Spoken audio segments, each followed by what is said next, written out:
안녕하세요. 반갑습니다. 오늘 참 좋은 날입니다. 하나님께서 저와 여러분의 가정에 준비하신 은혜와 평강이 넘쳐나기를 예수님의 이름으로 축원합니다. 열왕기하 16장 10절에서 20절에 있는 말씀을 중심으로 하나님의 선택과 유기라는 제목으로 말씀을 나누고자 원합니다. 하나님의 선택과 유기란 단어는 상당히 어렵게 느껴지는 것입니다. 사람이 하나님의 뜻을 알 수가 없기 때문입니다. 그래서 하나님이 누구를 선택했고 누구를 버렸느냐라는 부분은 우리는 알 수가 없습니다. 달리 말하면 누가 구원을 받았고 누가 버림을 받았느냐는 것입니다. 자, 이런 모든 부분을 우리가 이해하기 위해서는 하나님의 주권이란 관점에서 살펴보아야 합니다. 하나님께서 창세기를 통해서 이렇게 말씀합니다. 하나님께서 태초에 천지를 창조하시니라 라고 창세기에서 시작합니다. 그러면 하나님께서 태초에 천지를 창조하셨는데 어떻게 창조하셨는가를 살펴본다면 요한복음 1장에 이렇게 표현되고 있습니다. 태초에 말씀이 계시니라. 이 말씀이 하나님과 함께 계셨으니 이 말씀은 곧 하나님이시라. 그가 태초에 하나님과 함께 계셨고 만물이 그로 말미암아 지은 바 되었으니 지은 것이 하나도 그가 없이는 된 것이 없느니라. 그 안에 생명이 있었으니 이 생명은 사람들의 빛이니라 라고 말하고 있습니다. 하나님께서 저와 여러분에게 하나님 이 땅을 창조하셨을 때 분명히 말씀으로 창조하셨다고 말했고 그 말씀은 곧 하나님이라고 말하는 것이며 그 하나님 안에는 생명이 있다라고 말하는 것입니다. 그러니까 말씀에는 곧 생명이다. 말씀 이퀄 생명 이렇게 볼 수 있는 것이죠. 그러면 우리가 생명을 얻기 위해서는 하나님의 말씀을 들어야 한다는 사실입니다. 우리는 하나님의 말씀 영어로 word라고 씁니다. 또 디스플린이란 원리로서 쓰고 있습니다. 또 히브리 헬라어로는 로고스라는 단어로 쓰고 있습니다. 자, 이 말은 달리 표현한다면 시스템이다 라고 해석해 볼 수도 있을 것입니다. 하나님께서 이 땅에 자기 자신을 표현함에 있어 첫 번째 쓴 단어가 말씀이라고 하는 것입니다. 그 말씀이 곧 하나님이라고 말했고 우리는 신약에서 그분을 예수 그리스도라고 말하고 있다는 사실입니다. 그러면 하나님께서 자기가 보내신 예수 그리스도로 말미암아 이 우주 만물을 다 통치하고 지배하고 만들고 주관하고 있었다. 우리는 이것을 하나님의 주권이라고 말합니다. 주권 앞에서는 그 누구도 말을 할 수가 없는 것이지요. 자, 그러면 하나님께서 저와 여러분에게 나타나셔서 자신을 계시하며 하나님 말씀으로 말씀해 주십니다. 그러면 우리는 그 말씀을 받아들이는 것이죠. 우리는 그걸 신앙이라고 말합니다. 신앙이란 말을 가장 기본적인 원리로 얘기하면 어떻게 해석을 할까요? 신앙이라고 하는 것은 하나님의 말씀, 원리, 로고스, 하나의 시스템을 우리에게 주셨습니다. 그 시스템을 달리 말하면 하나의 경계선을 지어 주었다라는 것입니다. 무슨 소리입니까? 하나님의 것과 세상의 것, 하나님의 것과 인간의 것을 구별하셨다고 하는 것입니다. 여러분들은 하나님과 인간이 구별되는 것은 어떻게 생각합니까? 당연한 것입니다. 하나님이 인간과 구별되어지는 그 경계선을 짓고 있다.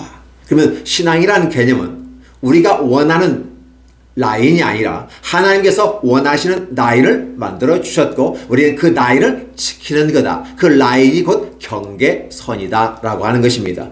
그러면 우리가 원튼 원치 않든 간에 하나님이 만드신 이 라인 안에 섰을 때 우리는 그걸 어떻게 해야 할까요?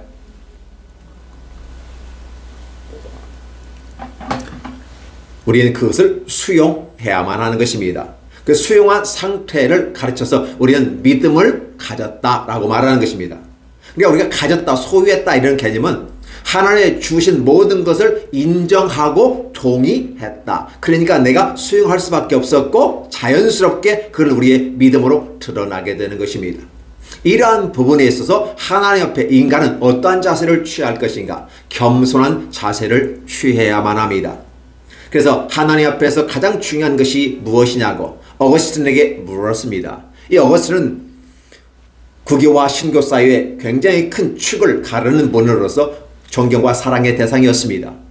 그러면 그분은 그렇게 말합니다. 신앙이라고 하는 것은 하나님 앞에서 겸손입니다 라고 말합니다. 두 번째 묻습니다. 왜냐하면 겸손은 너무 흔하기 때문에 그렇습니다. 또 다른 무언가가 있지 않을까 싶어서 또다시 물었습니다. 하나님 앞에서 신앙의 가장 중요한 건 무엇입니까? 두 번째도 말합니다. 겸손입니다. 기자가 인내를 가지고 다시 한번 묻습니다. 왜? 자신이 원하는 답이 아니기 때문에 또 다른 뭔가를 요구하고 있는 것이죠. 이러한 삶의 자세가 무엇일까? 호기심이라고 할까요? 이 호기심이 얼마만큼 무서운지를 보여주는 거죠. 다른 말로 하면 어거스틴이 첫 번째가 뭐냐 했을 때, 겸손이라고 했을 때 그걸 수용하고 받아들여야 되는데 받아들이지 않고 있다는 것입니다. 거부하고 있고 불평을 표현하고 있습니다. 다른 방법은 없을까요? 또 다른 것은 없을까요? 또 다른 것은 없을까요? 라고 하면서 호기심을 자꾸 의문점을 가지고 나가는 태도 자체가 신앙의 자세에서 멀어진다는 것을 얘기합니다. 어쨌든 세 번째 묻습니다. 하나님 앞에서 겸손이고 두 번째도 겸손이라고 말씀하셨는데 그러면 세 번째는 무엇일까요? 어거스틴이 어떻게 대답하겠습니까? 어거스틴은 이렇게 말합니다. 세 번째 역시 겸손입니다.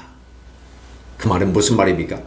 하나님이 우리에게 오셔서 자신의 라인과 그 경계를 만들어 주셨을 때 원래 하나님이 그렇게 하실 필요가 없으신 분입니다. 왜냐하면 인간은 죄를 짓고 에덴 동산을 떠나버렸기 때문에 더 이상 인간에 대한 구원의 계획이 없을 수도 있는 것입니다. 그런데 하나님은 인간을 불쌍히 여기셔서 구원의 길을 만드시기를 원하시는 것입니다. 그 구원의 길을 만들기 위해서 인간이 선택에 의해서 쫓겨나고 결국은 악한 마귀를 따라갔던 인간, 뭐가 이쁘다고 그들에게 구원의 계획을 알려주실까요?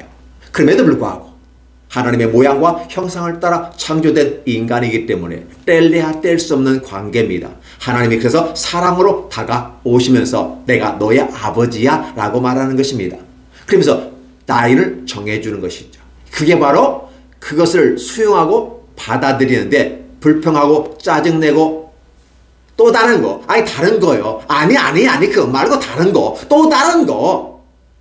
이렇게 요구하는 것은 신앙의 자세가 아닙니다.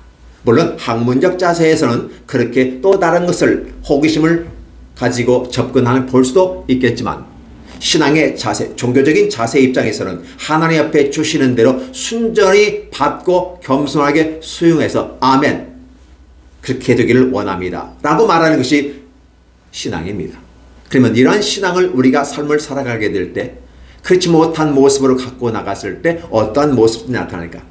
하나님을 바라보면서 겸손으로 나가면 아름다움으로 하나님께서 이끌어 주실 것입니다. 그렇다면 인간들은 그러면 하나님을 우리가 어떻게 바라볼 것인가? 하나님의 주권을 어떻게 바라볼 것인가를 두 가지 관점에서 역사의 흐름 속에서 왔다는 것입니다. 하나는 알미니안주의가 그 길이고 하나는 칼빈주의가 그렇습니다. 물론 칼빈주의는 이레니우스에 의해서 알미니안과 싸워서 승리한 그 계통을 따라 칼빈이 또 얘기했습니다. 그래서 신학에 있어서 하나님을 바라보는 두 가지 관점, 알미니안주의의 관점을 가질 것인가 칼빈주의의 관점을 가질 것인가 두 가지로 갈립니다. 많은 사람들은 어떤 것이 옳고 어떤 것이 틀리다라고 말하면서 두 파로 갈라지면서 치고받고 싸우는 형상이 발생했습니다. 그러나 하나님은 역사의 흐름 속에서 이레니우스가 알미니우스보다 이겼다라고 얘기합니다. 그러나 사실은 그때 당시 시대적 상황과 분위기 속에서는 알미니안주의가 너무나도 수가 많았고 강력했기 때문에 알미니안주의가 당연히 이길 것이라고 생각했지만 하나님은 그렇지 않았습니다. 이레니우스에게 승리의 손을 들어주었습니다. 자, 그래서 알미니안주의는 결국은 정통에서 벗어나 이단으로 정제되고 쫓겨나가게 되고 그러한 것이 중국을 거쳐서 우리 조선까지 왔을 때 우리는 경교라는 이름으로 기독교를 받아들일 수 있었던 것입니다. 역사의 흐름은 그렇게 됩니다. 그러면 요즘 시대에서 우리는 두 가지의 관점이란 역사적 산물을 바라보면서 우리가 하나님을 어떻게 바라보는가라는 것입니다. 물론 어떻게 보면 알미니안주의도 그럴싸합니다. 칼빈주의도 그럴싸합니다. 저는 여러분과 함께 이 내용을 함께 숙고해 보기를 원합니다. 과거의 모습은 어떻게 됐든 간에 그런 역사와 전통이 있다면 오늘 이 시대를 바라보는 하나님을 우리가 어떻게 바라볼 것인가 라는 관점에서 생각해 보았으면 좋겠습니다. 여러분 지금 제가 준비는 안 됐지만 유리컵이 없어요. 유리컵에다 물을 담습니다. 그리고 젓가락 하나를 꽂았습니다. 여러분 눈에는 어떻게 보이겠습니까? 물론 지금 여러분은 지금 제가 보여드리지 못하기 때문이지만 집에 가서 한번 유리컵에다가 젓가락을 한번 꽂는데 물을 반쯤 잠겨놓고 젓가락을 꽂아 보십시오. 젓가락이 반듯한 젓가락을 꽂아 넣는 겁니다. 자, 그 다음에 여러분들은 눈으로 직접 보시기 바랍니다. 젓가락이 휘어졌습니까? 반듯합니까? 분명히 반듯한 젓가락을 집어 넣습니다. 근데 여러분이 바라볼 때는 젓가락이 휘어 보입니다. 그리고 왜 젓가락이 휘어 보이지? 라고 하는 것입니다. 과학적인 근거에 보면 물의 굴절 상태에 의해서 휘어 보인다고 말을 하고 있습니다. 그러면 우리의 눈이 바라보는 이 눈의 시각이 정확한가 정확하지 않은가를 한번 보면서 우리가 보는 것이 다 옳은 것이 아니구나. 내가 보는 것이 전부 다 100% 옳지는 않구나. 어떤 환경에 의해서 굴절 현상에 의해서 젓가락이 휘어 보이더라는 것입니다. 그렇다면 과연 젓가락은 휘어져 있는 것입니까? 아니면 젓가락은 반듯한 것입니까? 젓가락이 휘어졌다고 말하는 것은 알미니안주의적인 사고방식을 갖고 있는 자들의 생각이고, 젓가락은 원래 반듯한 거야 라고 말하는 것은 칼빈주의적인 성격을 갖고 있다라고 볼 수가 있을 것입니다. 여러분이 바라볼 때는 분명히 젓가락이 휘어 보입니다. 많은 사람들은 그렇게 따라갑니다. 알미니안주의 형태를 따라갑니다. 그러나 젓가락을 빼어봤을 땐 반듯한 거 아니겠어? 이게 본질이야 라고 말하는 것입니다. 그걸 칼빈주의라고 말하는 거죠. 이 두 가지가 여전히 지금도 다툼의 모습 가운데 있습니다. 근데 이것도 옳고 저것도 옳습니다. 무슨 소리일까요? 선택은 하나님의 주권적인 관점에서 보았을 때는 하나님 분명한 자신의 뜻을 밝혔을 때 젓가락은 반듯한 거야 라고 폈을 때 이것은 정답입니다. 그런데 분명히 우리 눈에는 휘어 보이는 것도 또한 정답이기 때문에 무엇이 옳고 그러냐 인간의 관점에서 보면 이해할 수가 없습니다. 난해하게 말할 수 있습니다. 논쟁의 대상이 되기도 합니다. 그러나 하나님께서는 분명히 반듯한 젓가락을 꽂았다는 것입니다. 그러면 이것을 우리는 하나님의 주권으로 인정하고 들어가야만 할 것입니다. 하나님의 주권을 바라보았을 때 하나님은 구원을 우리에게 주십니다. 그러니까 하나님께서 저와 여러분에게 하나님의 주권이라는 개념은 누구를 선택했느냐, 누구를 버렸느냐는 것입니다. 이 와중에 싸움이 있는데 하나님의 전적인 은혜로 제한 속죄를 받으며 일부 사람이 구원을 받고 불강력적인 은혜 속에서 하나님은 선택한 백성을 결코 놓지 않고 끝까지 데려간다는 칼빈주의의 생각과 반해서, 그 생각에 반해서 알미니안주의는 이렇게 말합니다. 아니야. 만민이 구원받을 수 있고 내가 구원받기 싫으면 거부할 수도 있어 라고 말을 합니다. 그래서 오늘 성경의 본문에 나와 있는 남유다 왕 아하스 같은 경우는 사실 하나님을 스스로 거부하고 그 마음을 세상 것에 빼앗겨서 그 마음에 하나님을 두기를 싫어하고 악한 길로 걸어갔다. 하나님이 주신 시강의 모든 모습을 버려버렸다. 물두멍이 있고 제단이 있고 하나님의 성소가 있습니다.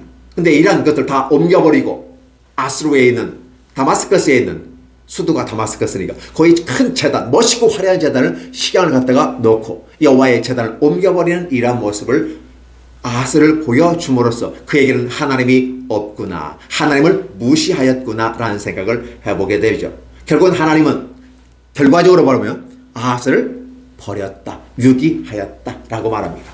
하나님 입장에서는 유기하고 버려먹은 겁니다. 하나님이 악한 길을 하도록 그냥 허락해 준 겁니다. 근데 아하스 입장에서는 자신이 그 길을 선택했고 그 길을 갔다라고 말합니다. 어떤 게 옳은가요?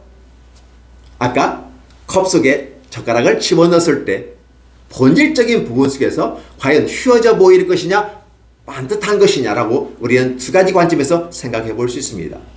아하스는 그렇게 얘기합니다. 우리가 보는 것처럼 젓가락은 휘어진 것처럼 나는 내 선택에 의해서 그렇게 갔어 라고 말합니다. 근데 하나님은 아하스가 하나님이 없음을 아시고 더 이상 하나님에 대한 찾음도 없고 모든 것을 다 바꾸어서 세상 것에 만족하고 세상 것에 의해서 자기 마음을 빼앗겨 버렸는데 자기 마음이 빼앗긴 것조차도 잊어버리고 악한 길로 여호와께 반하는, 여호와께 대적하는 행동을 하게 됨으로써 하나님은 그를 버렸다. 그냥 해도록 남겨두었다. 우리 로마서에 보면 이런 말이 나옵니다. 남자는 여자를, 여자는 남자를 쓰기를 순리대로 해야 된다. 그런데 당시 로마 사람들이 바로 남자를 여자를 쓰기를, 여자를 남자 쓰기를 영리로 하면서 이젠 남자와 여자가 서로 사랑을 하며 아름다운 생산관계를 맺어 가정을 이루어야 되는데 이제 남자가 남자를 사랑하게 되고 여자가 여자를 사랑하게 되고 달리 말하면 동성애를 했다. 그때 성경은 이렇게 표현합니다. 하나님이 그들의 욕심과 욕망이 너무나도 커서 성적인 욕망을 탐욕으로 바라보고 그 탐욕은 우상숭배와 같이 여기므로 그런 성적 부도덕함에 대해서 하나님은 방임해버렸다. 버렸다라는 말을 쓰게 됩니다. 하나님께서 버렸다, 방임했다, 어두운 바깥에 내어 쫓았다. 다른 말하면 지옥에 가야 된다는 말을 하게 되는 것이죠. 이런 말을 하게 되면 어떤 반응이 올까요? 거부가 강력하게 나타납니다. 그러나 성경은 이렇게 제시하고 있는 그 시대 당시의 모습을 이야기하면서 거기에서 돌아오라. 하나님이 만든 자연의 순리와 원리를 따라가서 하라 라고 말씀해 주시는 겁니다. 그럼에도 불구하고 그것을 버리고 영리로 써서 결국 남자가 남자로 더불어 여자가 여자로 더불어 사랑하기를 하는 거죠. 얼마든지 사랑 자체는 문제가 되지 않습니다. 그냥 방법면에서 문제가 되기 때문에 하나님은 그를 버렸다. 유기해버렸다라는 생각입니다. 오늘 아하스도 결국은 하나님께 버려진 상태입니다. 우리는 이 상태에서 과연 인간이 하나님을 거부할 수 있을까? 인간이 하나님을 거부할 능력이 있는가? 물론 하나님은 우리에게 선택권을 주셨습니다. 하나님 자신도 우리에게 인간의 선택을 주셔서 50%의 확률 속에서 네가 나를 선택했으면 좋겠어 라고 하는 거예요. 물론 그걸 택하면 100%로 성공하지만 거절할 수도 있잖아요. 이 선택권을 주신 하나님 앞에서 인간이 하나님을 거부하고 하나님을 따르지 않겠다고 말하면 하나님도 어쩔 수 없는 거 아니야? 구원은 하나님께서 완벽하게 우리에게 주신다고 말하고 불가항력적으로 우리를 끌어간다고 말을 하고 있지만 내가 거부하면 하나님도 어쩔 수 없어 라는 생각을 하게 되더라는 것이죠. 그러나 하나님은 분명히 얘기합니다. 내가 너에게 허락했기 때문에 네가 떠날 수 있었어. 네가 악을 행함에 내가 너에게 더 이상 인생 막대기와 채찍으로 가하지 아니하고 너를 방임했어. 너를 아예 버렸어. 너를 유기했어. 달리 말하면 지옥으로 가도록 내가 허락했어. 왜? 악한 마귀가 지옥에 가게 될 때 함께 따라간 어둠의 자식들로서 너를 허락했어 라는 부분을 성경은 이야기하고 있는데도 불구하고 그 말의 의미를 깨닫지를 못하는 것이죠. 빛이 어둠에 비추되 어둠이 깨닫지 못하니라 라고 기록하고 있는 것이죠. 요한복음에 이어지는 1장 5절에 있는 말씀입니다. 하나님의 빛이 인간에게 와서 어둠을 쫓아내고 그리고 그 인간을 하나님께 사랑하셨기 때문에 자신의 모양과 형상이기 때문에 자기의 자식이기 때문에 데리고 가겠다는 것입니다. 저항하는 인간, 거부하는 인간, 그럼에도 불구하고 하나님은 끌고 가는데 그걸 불가항력적인, 왜? 인간은 연약한 존재이기 때문에 하나님의 마음 먹고 작정하시면 거절하고 거부할 수 없는 존재란, 연약한 존재라는 사실을 인정하게 될 때 불가항력적인 은혜 가운데 하나님이 나를 선택해 주셨습니다 라고 감격의 은혜의 눈물을 흘릴 수가 있는 것입니다. 사실 인간은 약하고 부족합니다. 하나님 앞에 섰을 때 그렇습니다.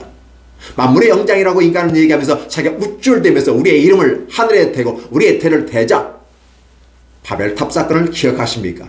하나님은 그걸 흩어버린다는 사실입니다. 하나님 나라의 질서를 무너뜨리는 악한 행위와 악한 태도와 악한 국가, 악한 민족들 다 흩어버려요. 스트러버립니다. 이렇게 성경은 저와 여러분에게 말씀해 주심에도 불구하고 굳이 인간은 하나님으로부터 거부할 수 있고 하나님으로부터 벗어날 수 있는 능력이 있어, 선택권이 있어 라고 말할 수 있을까요? 물론 결과적으로 그렇게 같다는 거죠. 그것은 하나님이 허락하셨고 하나님의 주권 속에서 허락이 됐기 때문에 그 결과는 맺어진 것이지 자신이 하나님을 벗어날 수 있다, 다른 하나님을 거부할 수 있어, 이런 오만하고 방자한 사고방식을 갖는 것, 하나님 앞에서 겸손입니다 라고 했으면 아 그러시군요. 그러면 겸손으로 끝나야 돼. 아니 그거 말고 다른 거요. 또 다른 거 없을까요? 겸손입니다. 아니 그거 말고요. 또 다른 거. 아나도 아예 디아도. 그죠? 다른 거. 디아도. 안 하던 또 다른 거, 또 다른 거. 이게 인간이 하늘 앞에서 불평하게 된 것이죠. 이런 모습들을 바라보게 됩니다. 그러면 알미니안주의 입장에서는 만민이 구원을 받는다고 합니다. 하나님도 그렇게 말씀하셨습니다. 이 만물의 신성과 하나님의 능력이 깃들여 있다는 사실을 로마서에서 분명하게 얘기하고 있습니다. 그래서 모든 인간에게 주신 하나님의 기회, 에덴 동산에서 쫓겨났지만 하나님은 기회를 주시기 위해서 일반 은총을 주십니다. 그런데 그 신성과 능력이 이 자연 만물에 있어서 이 자연 만물을 바라보며 하나님의 능력과 권능과 영광을 드러내야 되는 인간의 모습 가운데 거부한다는 것이죠. 모든 사람에게 주다 보니까 다 일반적이다. 그래서 우리 일반 은총이라고 표현합니다. 그 일반 은총은 누구에게 주기 때문에 특별하지 않아. 물론 그 일반 은총 속에서도 하나님을 바라보고 이 자연 만물을 통해서 어떻게 신명막측하게 자연을 만들고 인간을 만들었는가. 하나님은 위대하시다라고 스스로 하나님께 가는 자들이 있습니다. 하나님께 굉장히 기뻐하실 것입니다. 그런데 오늘 아하스와 같은 존재, 남자를 여자로 여자를 남자로 염리로 쓰는 그 자들, 하나님 버려버린 자들, 성령을 회방하는 자들, 결코 사함을 받지 못한다. 결국 그들은 지옥에 가야 된다는 사실을 이야기하면서 그들이 그렇게 나타나는 모습을 바라보는 거죠. 하나님은 그들에게 여전히 사랑을 베풀기를 원합니다. 그런데 결국은 안 되잖아요. 스스로 하나님께 나온 사람도 있겠지만 거부하고 다른 길로 가는 그 모습을 바라보면서 그렇다면 내가 최후의 방법을 쓰겠어 라고 말하면서 특별한 은총을 줍니다. 이 특별한 은총이 어떤 거냐면 하나님을 거부하는 자들, 그들에게 하나님 마지막 마지노선을 주시는 것입니다. 그래서 예수 그리스도, 하나님의 독생자 예수 그리스도를 우리에게 보내주시고 십자가에 못 박혀 죽음으로써 그렇게 하나님을 거부하고 돌아가는, 하나님이 버려버릴 정도로 이런 잔인 무도한 극악의 죄악이 있는 인간들에게 그 죄를 씻을 방법이 없잖아요. 도망가는 인간에게 그냥 내버려 두시지 뭘 하고도 사랑한다고. 왜? 하나님의 형상을 따라 만들었기 때문에 하나님이 자기 자신을 끝까지 데리고 가려고 하잖아요. 그래서 마지막으로 기회를 한 번 더 줍니다. 이게 마지막이야. 그래서 갈라디아는 때가 참에 4장 4절에 이렇게 표현하고 있습니다. 때가 참에, 하나의 계획의 때가 참에, 천년을 하루같이, 하루를 천년같이 기다리시는 하나님께서 그렇게 많은 사람이 메시아를 바라보고 희망하는 그 과정 속에서 하나님은 구원의 계획을 만들어 주셨고 아기 예수를 통해서 이 땅에 보내주시고 성장한 다음에 십자가에 못 박혀 죽으시는 이 아름다운 위대한 역사, 우리가 특별 은혜라고 말하는 것입니다. 자연만물 속에서 하나님의 신성과 능력이 분명히 보여 알게 되는 것까지는 좋은데 모르고 깨닫지 못하고 너무 일반적이야, 너무 흔해 빠진 거야, 누구에게나 아니야 하나님의 사랑이라고 어떻게 말할 수 있어. 특별한 걸 원하는 거죠. 그래서 특별한 걸 주는 거예요. 특별한 거예요. 하나님의 독생자, 하나밖에 없는 독생자를 통해서 저와 여러분에게 이 기회를 주셨습니다. 그랬을 때 아멘, 제가 미처 깨닫지 못했네요. 하나님의 이러한 놀라운 위대한 섭리가 있고 나를 선택한 하나님의 놀라운 사랑이 있는데 내가 그걸 거부했었네요. 죄송합니다 라고 십자가 밑에서 내 모든 고백을 하고 다 짐을 죄악을 내려놓고 그리스도를 바라보면 됩니다. 그럼에도 불구하고 여전히 하나님을 떠나는 자들이 있다는 사실이죠. 이랬을 땐 하나님이 특단의 조치를 취하고 하나밖에 없는 독생자 유일하신 예수 그리스도를 주셨는데 불구하고 그렇게 할 때는 하나님은 이제 버렸다. 그 첫 현장에서 버림의 대상이 누구일까요? 예수님의 친 12 제자 중에 하나 가룟 유다입니다. 그는 사단의 자식에게 내어 던진 바 되었다라고 말합니다. 그가 지옥에 가든 어디 가든 너는 나와 무슨 상관이 있느냐? 베드로가 묻습니다. 나와 함께, 우리와 함께 했던 한 중에 어떻겠습니까? 주님께서 말씀하십니다. 그가 어디로 갔든지 너와 나와 무슨 상관이 있겠느냐? 그는 이미 어둠의 자식이 되고 악한 사단에게로 갔다. 이미 그는 지옥에 갔어 라고 얘기합니다. 특별한 은혜를 주었는데 그 첫 스타트가 가룟 유다였다는 것이에요. 근데 가룟 유다가 왜 그랬을까라고 했을 때 여전히 그에겐 불평과 불만이 많았어요. 예수 그리스도 관계된 여행을 보시면 늘 대화하는 주체는 가룟 유다와 예수님의 대화 속에서 끊임없이 갈등이 이루어집니다. 하나님은 예수 그리스도 통해서 내가 만든 이 세계를 네가 따라와라 라고 말합니다. 가룟 유다는 그렇게 생각하지 않습니다. 왜 예수님이 십자가에 못 박혀 죽으십니까? 와서 도마를 물리치고 하나님의 백성 선민을 택해서 위대한 승리로 만들어가는 것이 메시아 나라 아닙니까? 죽다니요 안 됩니다. 나는 죽을 거다. 안 됩니다. 싸우는 거 아니겠습니까? 사실 이것은 베드로가 한 것 같이 느껴지지만 성경에 기록되지 않는 가룟 유다와 엄청난 갈등 속에서 가룟 유다는 그렇다면 나는 당신을 떠나겠어. 내가 당신을 따라하는 것이 아까우니까 당신을 팔아서라도 내가 내 이익을 챙기겠어요. 이런 야망과 욕심과 물욕에 가득 찬 모습은 예수를 은 30에 팔아버리는 것입니다. 그리고 그는 제 갈 길로 갔습니다. 주님께서 말씀하십니다. 그가 어떻게 됐든 너는 관계 가지지 말고 너는 지금 나와 함께 하나님의 나라를 일을 하라라고 예수께서 베드로에게 말씀하신 것을 기억하십시오. 우리는 이러한 부분 속에서 하나님의 주권을 얘기합니다. 그럼에도 불구하고 하나님을 알지 못합니까? 그럼에도 불구하고 하나님의 사랑을 모른다고 얘기합니까? 이미 주님께서 십자가에 못 박혀 죽으시면서 율법을 완성하였다. 율법을 마쳤다. 그래서 다 이루었다라고 고백으로 마침표를 찍어버린 것입니다. 글을 쓸 때 마침표 찍어서 딱 펜을 놓는 것처럼 예수께서 십자가에 못 박혀 죽으시고 운명하시면서 다 이루었다라고 선언해버리는 것입니다.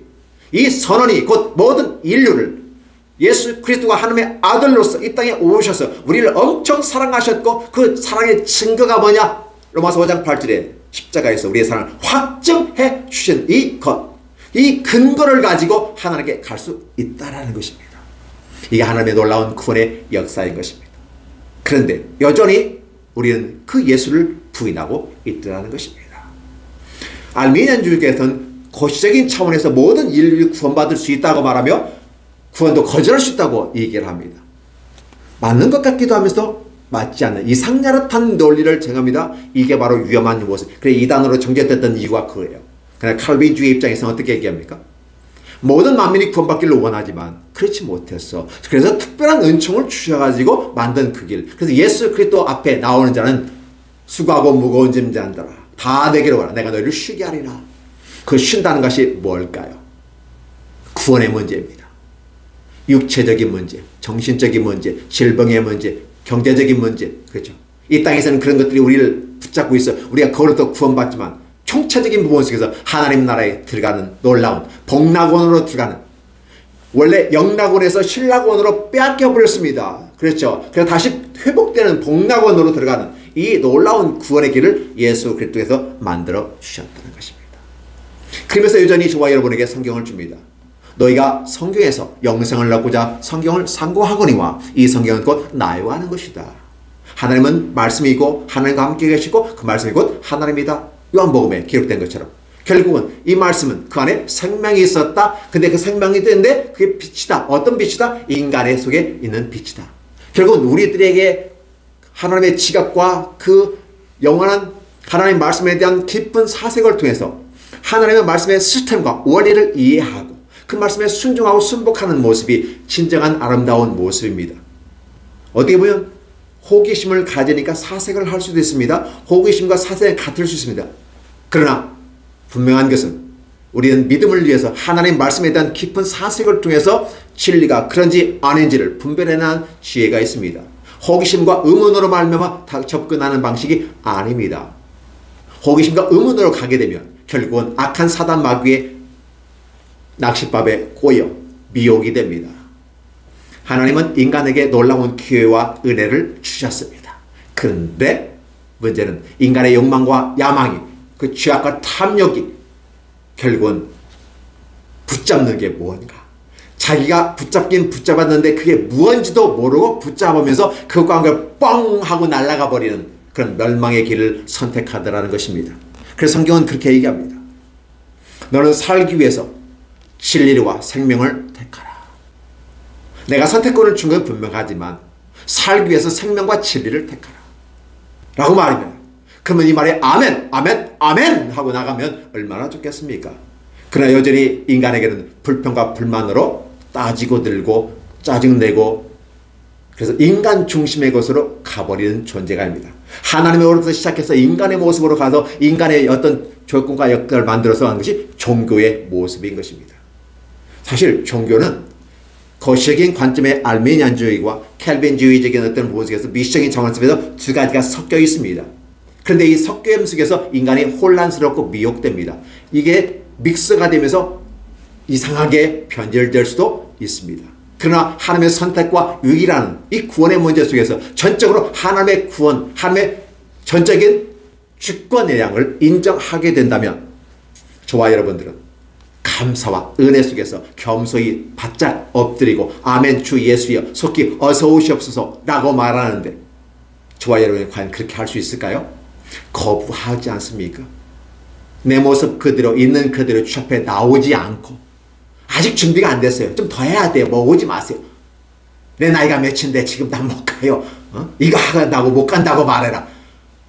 유행 가사에 나온 얘기지만 아주 시건방진 얘기 같은 느낌입니다.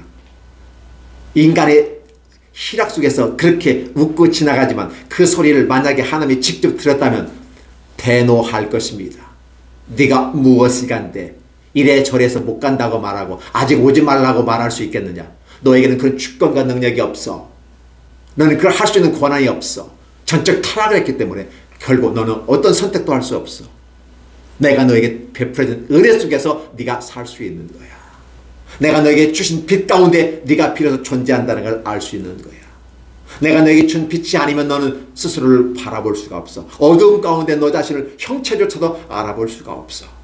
일반 은축에 햇빛을 주어도 너를 볼 수 있게 있고 외관상에는 네가 햇빛을 통해서 너 자신을 볼 수 있지만 네 영혼의 상태는 하나님의 말씀을 통해서 생명을 통해서 크리스탈과 같은 이 생명의 강가에 비춘 모습을 통해서 너의 영혼의 실체를 볼 수가 있는 거야. 그럼에도 불구하고 네가 네 마음대로 하나님을 거부할 수 있다고 오만한 태도를 보인다는 것은 합리적이지 않아 라고 설명을 하고 있더라는 것입니다. 저와 여러분은 어떻게 생각하십니까? 오늘 우리는 다시 한번 생각해 봅니다. 하나님의 말씀은 자발성에 있습니다. 그러나 이 자발성이 인간의 연약함 속에 자발적으로 늘 하지를 못해요. 하다가 무너지고 하다가 무너지고 때로는 인간이 규정들을 만듭니다. 최소한 이 정도 1단계에서는 이거 하세요. 2단계에서는 이거 하세요. 3단계 이거 하세요. 규정들을 만듭니다. 이건 우리 율법이라고도 말합니다. 이 율법이 우리를 구원하지 못해요. 단지 발전시킬 수 있고 향상시킬 수 있지만 이 율법이 우리를 구원하지 못해요.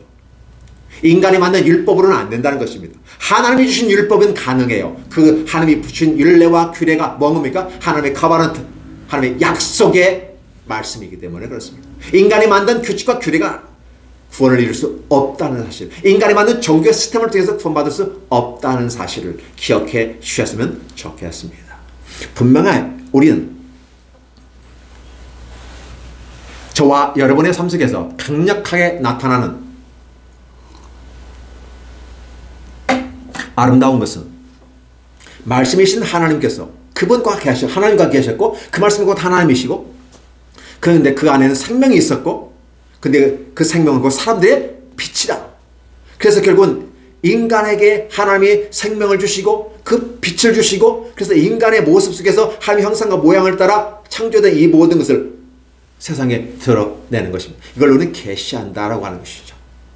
하나님은 저와 여러분을 통해서 당신의 아름다운 계획을 그 계획의 시스템을 그 말씀의 현실에 이루어지는 과정을 보여주기를 원하시는 것입니다. 그 현장이 교회인 것이고 그 여러분이 주일에 와서 하나님의 말씀을 듣는 것은 놀라운 축복과 역사라는 것입니다. 이 말씀을 듣고 하나님 앞에서 방향성을 설정하는 것입니다. 하나님의 말씀은 이렇고 이 방향은 이렇게 했어요. 그래서 우리의 삶은 이렇게 살아가야만 한다. 삶의 적용이죠. 삶의 예배입니다. 하나님의 말씀을 듣고 그 말씀을 듣고 이렇게 하든 저렇게 하든 다 자신의 주관, 자신의 주어진 선택권에 할 수 있어요. 오늘 성경 말씀을 읽는다는 예시를 들면 어떻게 할까요? 한 장을 읽든 두 장을 읽든 여러분의 마음입니다. 그러나 내가 두 장을 읽겠다, 세 장을 읽겠다 작정하면 계속 읽어가야 됩니다. 작정했는 대로 또 무너지는 경우가 있습니다. 작심삼일이죠. 이게 인간의 모습이라는 사실을 우리가 인정하면서 그럼에도 불구하고 하나님 내가 잘 감당할 수 있도록 축복해달라.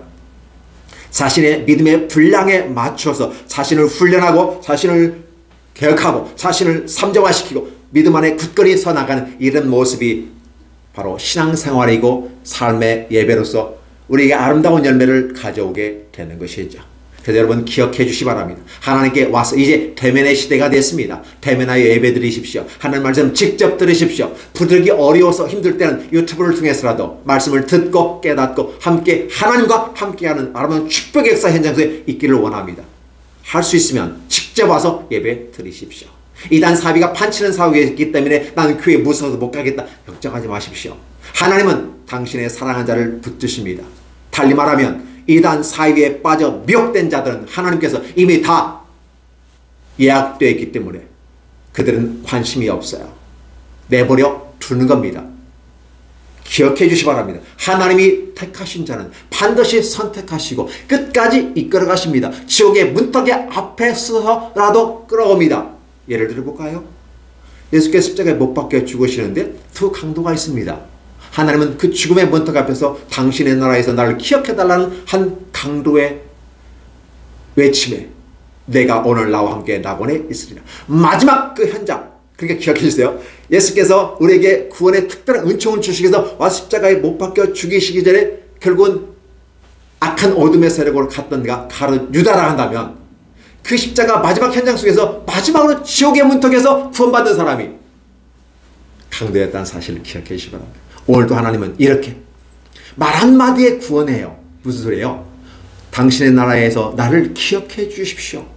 당신의 나라는 하나님의 나라입니다. 하나님의 시스템이 있는 작동하는 나라요. 하나님의 통치가 임하는 나라입니다.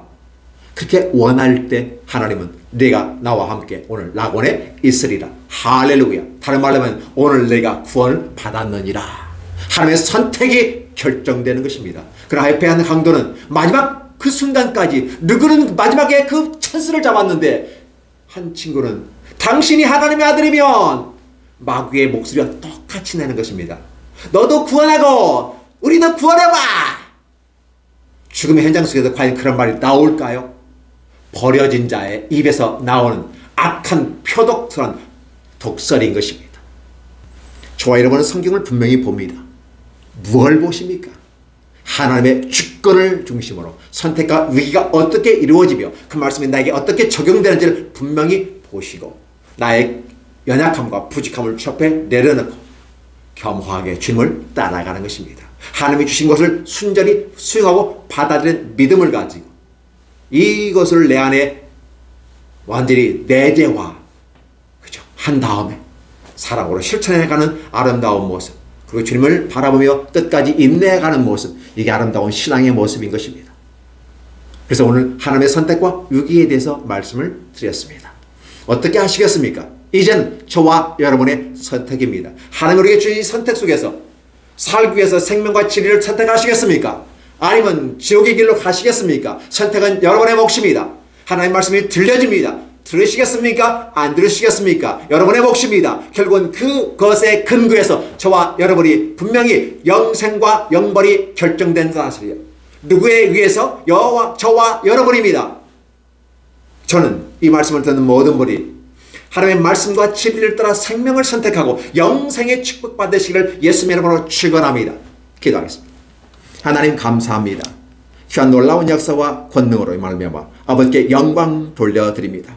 우리에게 아름다운 이 귀한 역사를 주셨는데 성경에는 특별한 은총을 주셨는데 이것에 감사하지 못하고 감격하지 못하고 주님 발로 차고 벌어 나가는 이러한 요아스와 같은 왕이 되지 않게 하여 주시고 오직 주의 귀한 은혜 속에 감격하며 겸손하게 주님을 따라가는 아름다운 믿음의 순전한 사람들이 되도록 축복하여 주옵소서. 예수님의 이름으로 축복하며 기도하옵나이다. 아멘. 안녕하세요. 반갑습니다. 오늘 참 좋은 날입니다. 하나님께서 저와 여러분의 가정에 준비하신 은혜와 평강이 넘쳐나기를 예수님의 이름으로 축원합니다. 열왕기하 16장 10절에서 20절까지 낭송합니다. 아하스 왕이 아수르의 왕 디글랏 빌레셀을 만나러 다메섹에 갔다가 거기 있는 제단을 보고 아하스 왕이 그 제단의 모든 구조와 제도의 양식을 의뢰어 제사장 우리야에게 보냈더니 아하스 왕이 다메섹에서 돌아오기 전에 제사장 우리야가 아하스 왕이 다메섹에서 보낸 대로 모두 행하여 제사장 우리야가 제단을 만든지라. 왕이 다메섹에서 돌아와 제단을 보고 제단 앞에 나아가 그 위에 제사를 드리되 자기의 번제물과 소제물을 불사르고 또 전제물을 붓고 순제 짐승의 피를 제단에 뿌리고 또 여호와 앞 곧 성전 앞에 있는 놋제단을 새 제단과 여호와의 성전 사이에서 옮겨다가 그 제단 북쪽에 그것을 두니라. 아하스 왕이 제사장 우리야에게 명령하여 이르되 아침 번제물과 저녁 소제물과 왕의 번제물과 그 소제물과 모든 국민의 번제물과 그 소제물과 전제물을 다 이 큰 제단 위에 불사르고 또 번제물의 피와 다른 제물의 피를 다 그 위에 뿌려라. 오직 너 제단은 내가 춥게 여쭐 일에만 쓰게 하라 하며 제사장 우리아가 아하스 왕의 모든 명령대로 행하였더라. 아하스 왕이 물두명 받침의 옆판을 떼내고 물두명을 그 자리에서 옮기고 또 놋바다를 롯소 위에서 내려다가 돌판 위에 그대로 두며 또 안식일에 쓰기 위하여 성전에 건축한 낭실과 왕이 밖에서 들어가는 낭실을 아하스 왕을 두려워하여 여호와의 성전에 옮겨 세웠더라. 아하스가 그 행한 남은 사적은 유다왕 역대지력에 기록되지 아니하였느냐. 아하스가 그의 조상들과 함께 자매 다윗성에 그 열조와 함께 장사되고 그의 아들 히스기야가 대신하여 왕이 되니라. 열왕기하 16장 10절에서 20절까지였습니다.